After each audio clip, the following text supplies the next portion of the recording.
warahmatullahi wabarakatuh. Kami dari SIP 2 kelompok 4 akan menjelaskan tentang materi kutipan dan rujukan. Sebelumnya, kami akan memperkenalkan nama-nama kelompok kami.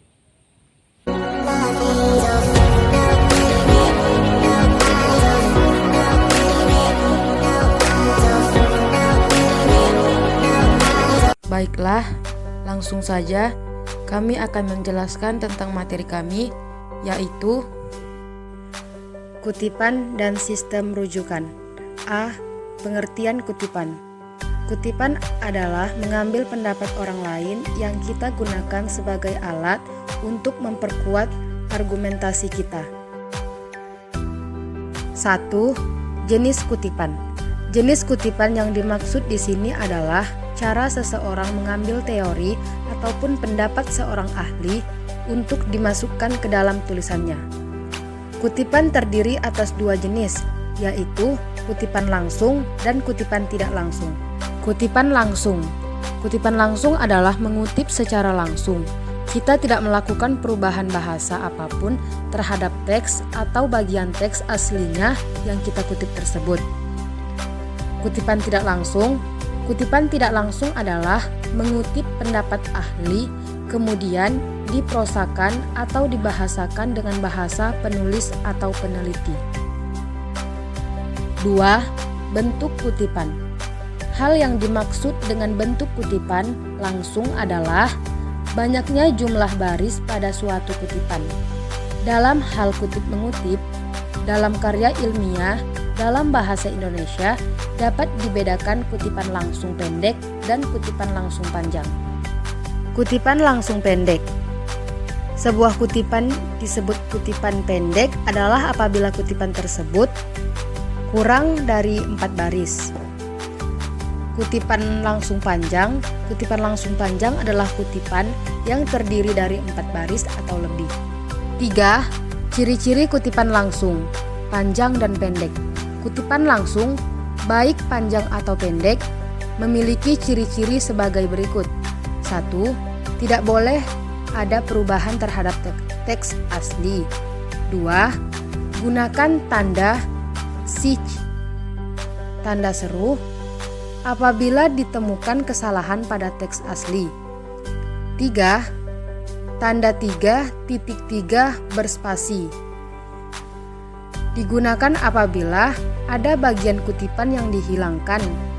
Dan yang keempat, menggunakan sumber kutipan yang berlaku dalam bidang selingkung. B. Sistem rujukan.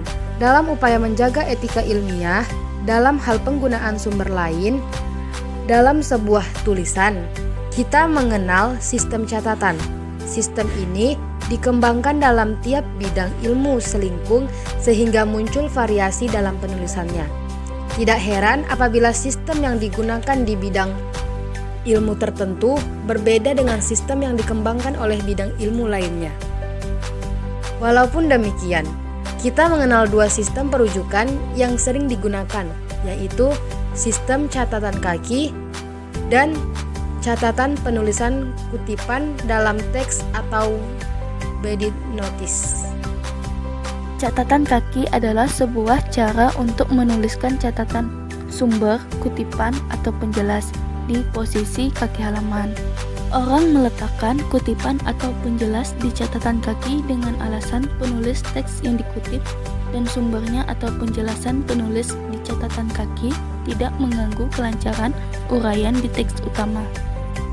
Untuk penulisan tesis dan disertasi dapat digunakan 3 jenis catatan kaki. Yang pertama, catatan kaki penunjukan sumber atau referensi. Yang kedua, catatan kaki penjelasan. Dan yang ketiga, catatan kaki gabungan, yaitu penunjukan sumber dan penjelasan. A. Catatan kaki menunjukkan sumber atau referensi. Catatan kaki menunjukkan sumber adalah catatan kaki yang berisi informasi tentang sumber teks yang dirujuk. B. Catatan kaki penjelasan.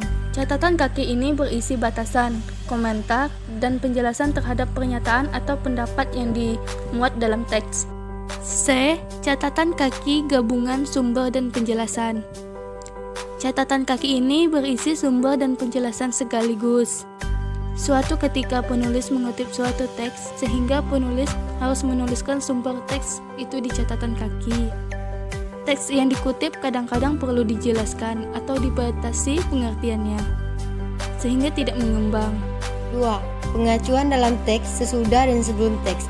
Pengacuan maksudnya adalah penulisan sumber rujukan yang dituliskan langsung di dalam teks yang dikutip.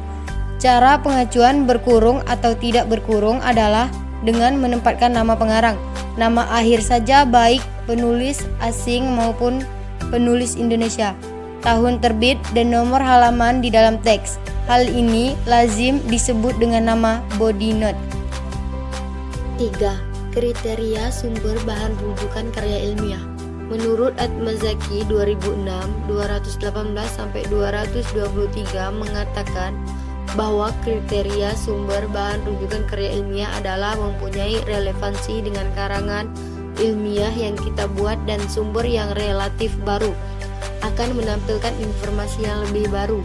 Kriteria sumber bahan rujukan tersebut adalah sebagai berikut. 1. Sumber utama atau primer, artikel dalam jurnal, laporan penelitian seperti skripsi, tesis, dan disertasi, dan serta boleh diambil dari hasil pembahasan dan kesimpulan. 2.